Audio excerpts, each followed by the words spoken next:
Horoscopes by 1pkc.io, brought to you by Jeff Helkenberg.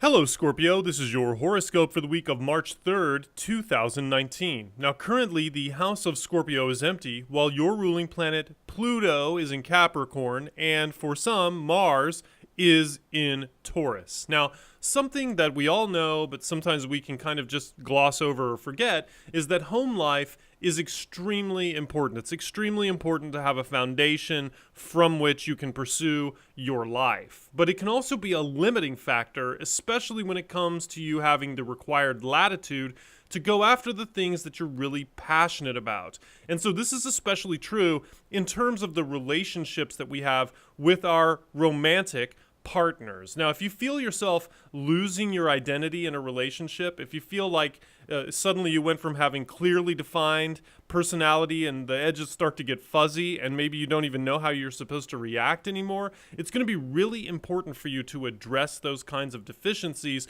before it crosses a red line and it ends in a catastrophic failure of the relationship. So you need to keep your eyes open and look for some of those warning signs. And this is especially true with respect to the energy that's in your sign right now. You're going to have the ability to predict where the problems are and maybe mitigate your exposure to those issues. Now, what happens is that things have a tendency to sneak up on us, and then you wake up one day and you realize that you're actually pretty miserable. Like, you wake up and it's like, where am I? What happened to me?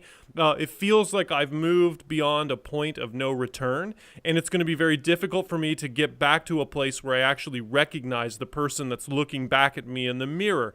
It's important, if you can, to avoid getting to that place. And the best way that you avoid that is by making sure you maintain the lines of communication with your partner, with your significant others. And so this week, make sure that you're doing that. Make sure that you have been honest with yourself about what it is that your needs are, what your identity is in your relationship.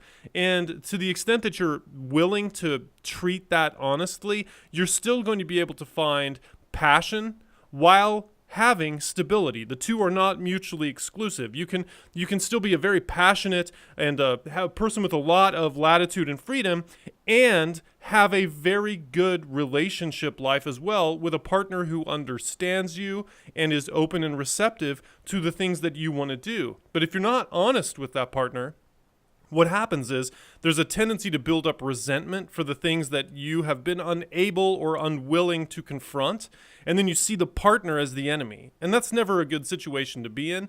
It's best to realize that it takes, two people to make a situation work, and it also takes two people to make a situation fail. And so the open lines of communication are very important this week. And so you have an opportunity to really make sure that your home life is good and that your creative life remains vibrant and thrilling for you.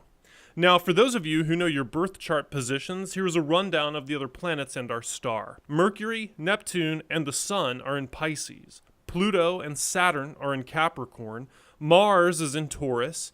Jupiter is in Sagittarius. Uranus is in Aries. Venus is in Aquarius. And the moon starts the week in Aquarius, moves through Pisces and Aries, and will end the week in Taurus. So again, the message this week, reach out to your significant other if you have one in a home context, especially if you're living with someone. Make sure that you're not lying to them or yourself about what your needs are, and chances are you're really going to see big improvements in your most close relationships if you follow that paradigm this week. Thank you for listening, and visit 1pkc.io for more great content.